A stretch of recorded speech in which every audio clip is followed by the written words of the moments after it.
you for running off backstage from the event just now, which was fantastic. We only have now 19 minutes left, so let's jump straight in. I thought it'd be great to ask you, first of all, just to define for us, this conversation is about green economic recovery. Like, how would you define that for us?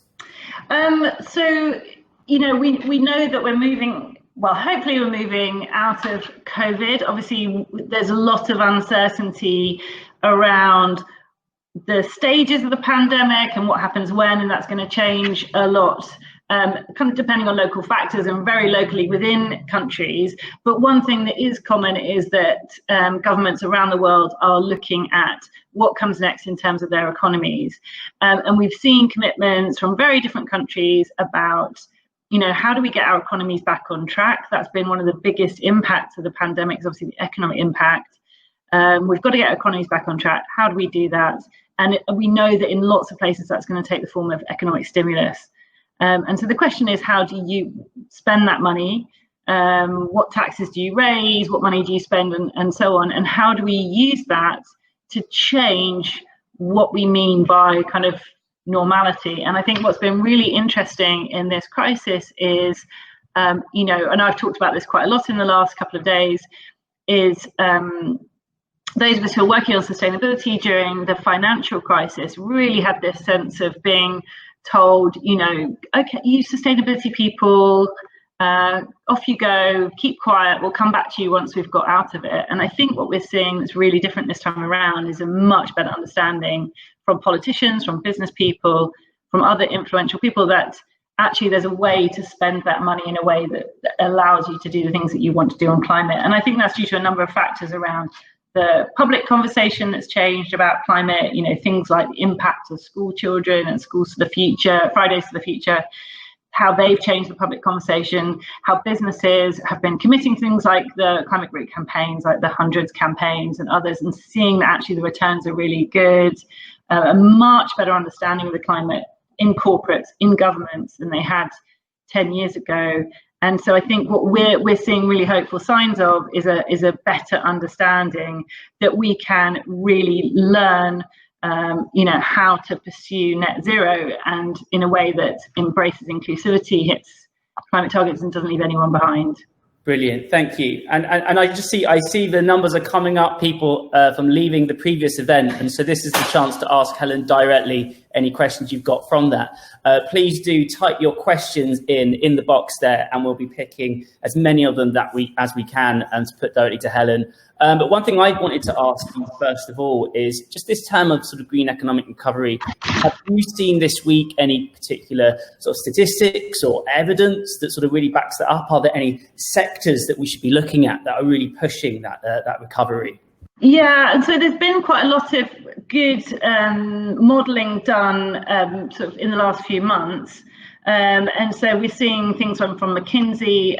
So they did a stimulus for a European country. I'm sort of reading the numbers because I'm not good at remembering numbers exactly, but so mobilising 75 billion euros to 150 billion euros of capital could generate up to 3 million jobs. And I think that's the kind of critical bit, is quite often with climate, you know, we're asked about what's it going to cost us? What's it going to cost us? And what's not factored in is what it costs you not to do things. And so understanding the cost of not getting to net zero and how that impacts the economy, but also that this really, really is a jobs agenda. And I think a lot of the modelling we've seen, there's some coming out that I mentioned there from McKinsey. We know Oxford have done a big study. Other places are putting out studies which essentially look at what bang for your buck do you get in terms of the economy, in terms of particularly things like jobs and so on. Great, thank you, Helen. And I see I've got a really interesting question here from Bill. He says, as I am working on the Build Back Better policy for the USA, it seems the C has taken the O2 out of the overall sustainability conversation. How can we highlight the climate benefits from approaches like circular economy so that all stakeholders see circular economy as an essential part of the climate solution? Great question, Helen. What's your answer? Oh, goodness, that is a good question. I'm not sure I fully get the C out of the O2 bit, but the circular economy, I think another thing that's probably changed quite a lot in the last few years is a really good understanding of things that were seen as quite technical a few years ago. So I remember even, 3 years ago when we last did an iteration of the climate group strategy and saying, well, we can't put net zero in our mission statement because no one will know what we're talking about. And now people talk about net zero quite happily. And I really see the same on the circular economy. A few years ago, people, if you said circular economy, didn't really know what you were talking about. And now I think there's, again, through a lot of the public conversations that people have been having, this better understanding of how the economy works, understanding the economy as a system, understanding that waste, the idea you throw things away, that was quite a popular way of talking about it, where is away when you throw things away. And so I think that, there they talk about approaches like the circular economy. I think one of the things that's really shifted is a much better understanding about resource use, about resource constraints, and that all of these form part of the solution when we look at climate. And so I think we've definitely moved on in the conversation from, climate is energy transition to actually it's whole new ways of doing business. And kind of tying it back to the COVID conversation, thinking about, some of the polling that's come out around of the general public, what do you want? And there was some really interesting polling pretty early on in COVID about the public saying we don't want things to go back to how they were before. And so a sense that we can organise our economies better, and there are better ways to do things that are lower cost, better use of resources. And I think getting into that kind of real kind of holistic systemic thinking, I think it's moving from being kind of conceptual to actually we can do these things and here are some good business models to look at. Great. I've got another question here from Louise from the International Copper Association. She asks, we've heard a lot about the EU and the US in the last session, but what is China doing in terms of a green recovery? Great question, Louise. I'm probably not the expert to speak about China, but there was quite an interesting, and now I'm really regretting, an article came across my desk this morning and I thought, I'll read that on the train home. So I'm slightly regretting that because I can answer that better. But there was some really interesting announcements coming out of China last week. So go and have a look at that about what they're going to do about coal and things like that. We had 3 sponsors this week, Climate Week, from China, and Longyi spoke yesterday on the opening ceremony, and you can go to the not the lounge, where is it, Adam, on the platform? You can go and see the exhibition hall. You can go and see the Longyi chairman with his video.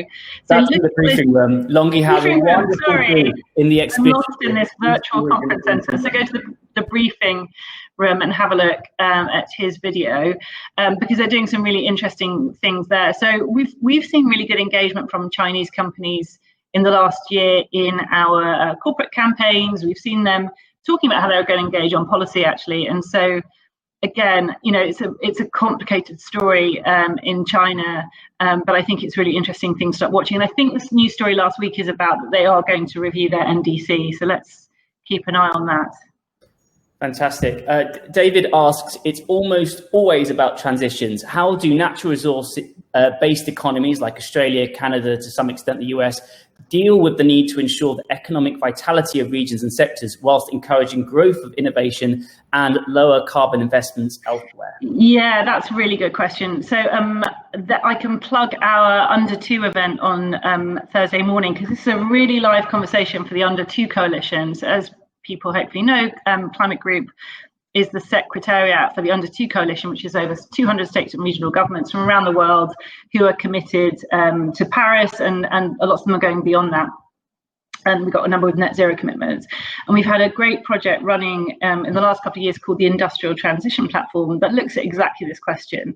And why I think it's interesting at the regional level is if you take some countries, they might have only you look at it and think, well, only 5% of the workforce works in, say, coal or steel or something, heavy industry. But those jobs are often very, very concentrated. So heavy industry, you tend to get a really heavy concentration of jobs and carbon. And so it's kind of a pointier issue at the regional level than maybe it is at the national level. When you look at it across Europe, you think, well, actually aren't that many people employed in, say, coal, but they're all often very much in one region. And so what we've been doing with the Industrial Transition Platform, again using the word transition, is asking exactly this question. Because, no politician really wants to stand in front of something that's closing down, but we have to figure out how to transition these jobs, shift the economy. And I think what's important about these projects and understanding how to do them, so that project looks at how can regions learn from each other? So what does a region in the US that has that situation have in common with, say you've got like Minnesota and Wales and North Rhine-Westphalia all facing this issue? How do they learn from one another? How do we go on this journey together? And understanding you can't just turn a switch overnight. You've got to understand the jobs carbon sort of overlay. So just building on that, going from regional politics to national politics. I mean, what are your thoughts on the EU State of Union address? Is there anything in there that you find significant? Yeah, I just want to note that Bill has explained his chemistry joke, and I'm really sorry. Like, chemistry was one of my weaker subjects at school, and I didn't get it. So carbon has taken all of the oxygen out of the sustainability conversation. That is a very good joke. I apologise, I didn't get it. So yeah, I think it's really great, back to the EU, to look at the new target we've got from the EU. So it's a 55% reduction in emissions by 2030, which is up from the previous target of 2040.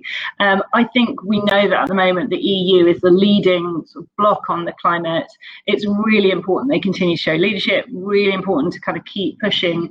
And we also know that the states and regions that I mentioned in the Under 2 coalition in Europe really support that tougher target, and also businesses we work with do. So we polled our members of our campaigns, I'm going to say May, I might get corrected, but it was pretty recent, and said, how's COVID affecting your plans? And almost all of them said it's not affecting, or it makes them even more important than they were.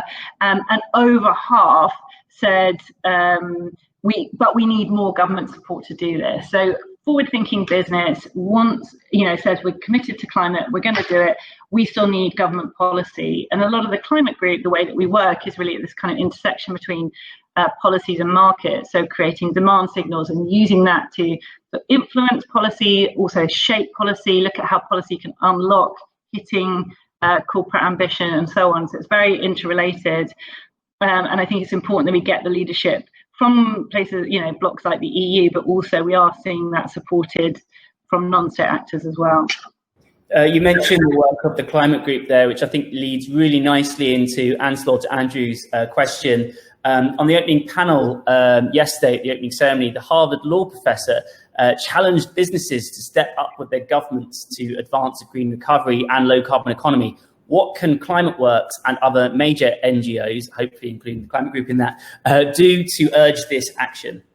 Yeah, I think for a lot of us, we've got our eyes on the COP next year. So, it's going to be the most important COP since Paris. The NDCs were due this year. A lot of them are delayed.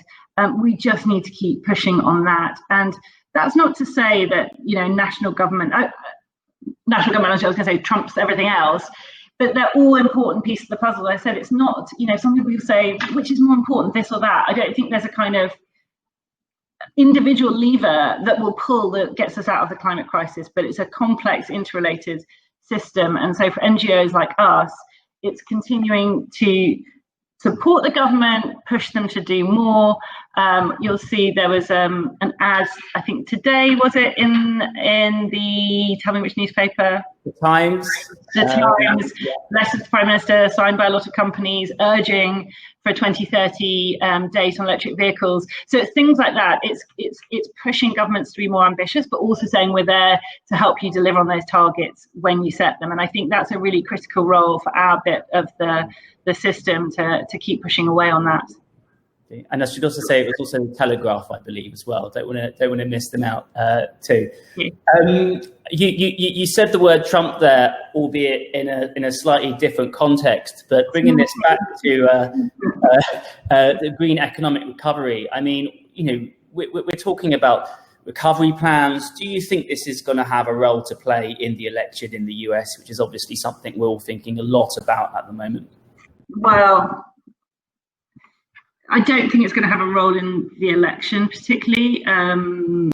I think, the election has a role in it if you sort of flick it around. So, yeah, I think what has been interesting sort of on a macro level is that climate and environment has risen up people's list of concerns when it comes to voting. But I'm not naive enough to think that given the what's happening just culturally and socially in the States at the moment means a few other things are going to bump it from what people are thinking about when they go to the polls in 6 weeks' time. But obviously what happens at that election is really fundamental. And I think, you know, the likes of us need to be prepared for both outcomes there, and think about what does it mean if the US exits the Paris Agreement, which is due to happen on the 4th of November. That's one scenario. And what happens the other way if there's a different election result and the US then comes back in, which would happen probably, I guess, in January. I don't know the kind of mechanics of it. So we need to be ready for both. And I think we have to think about what does that mean for state and regional action? What does it mean for corporate action? What does it mean for the NGO world? You know, it's important to remember that it's hard either way. One outcome gives us more of a following wind, but we need to be ready for both of those things. Pujarini quotes the report which came out this week by Oxfam that revealed that the wealthiest 1% of the world's population were responsible for the emissions of more than twice as much carbon dioxide as the poorer half of the entire world between 1990 and 2015. She asks, you know, it's been creating a big buzz amongst many climate leaders, talk about it on social media. How can this kind of carbon equality be addressed as net zero targets become more and more pressing? Oh my goodness, that's a good question, Pujarini.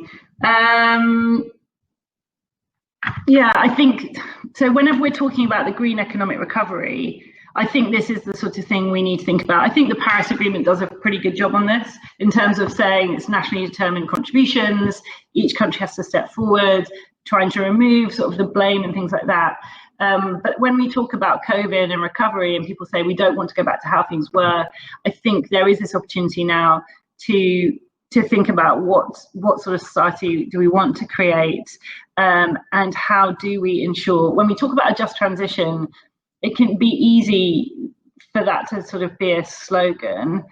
And these are just, so all I'm saying with this question is, this is the right question to be asking. I don't have a pat answer apart from, again, as we develop our work, getting a better understanding of this. And one of the things that we've been thinking a lot about here, and we talked about yesterday, is just even in the diversity of the events that we put together for something like this, or when we're looking and working with climate leaders and others, to understand how actually starting with diversity and the people that you bring together helps you get to better answers on things like this. Because, you know, that sort of confirmation bias around who's in the room when things are discussed. So figuring out how to make the COP and other conversations really open to different people with different viewpoints in a really productive way, I think is really a kind of a basic building block. And, you know, I talked about it in the opening ceremony yesterday. We've been trying hard with this event. We're definitely not there yet. And I think we need to all do a lot more, but that's for me a kind of step one on this path, because I think we don't get there if we just keep including the same people in the conversations. Great. And just a very final quick question. We saw yesterday at the Race to Zero event, which you can still catch on demand on the platform, the launch of an SME platform.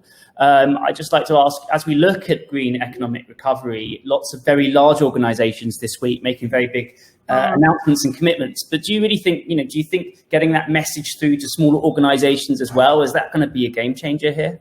Yeah, I think that's been something that lots of organizations have struggled with. You know, if you're an NGO like us, we're not very big. And so we get more leverage if we talk to big companies. But what we want to do is work with them on how do you push down your supply chains and how do you get out? Because, if you think about halving emissions by 2030, net zero by 2050, that's all parts of the economy. It doesn't just stop with the big players. It's everything we do. And as we get into this just transition, the role of SMEs is going to be absolutely critical. So it was, great to see that, launched yesterday and looking forward to working with them. Great, thanks, Helen. Well, we're bang out of time right now, so we're going to have to wrap up. That certainly feels like the sort of quick conversation you might have in a corridor during a physical climate week. For everyone who's watching, just to let you know, in just shy of 5 minutes, the Walmart Sustainability Milestone Summit is going to take place in the main auditorium, so do check that out. There's going to be more Q&As later on today and throughout the rest of the week. This is recorded, so please share with your friends as well. Thank you, Helen, for joining me. Thanks very much. Good to see everyone. Bye-bye.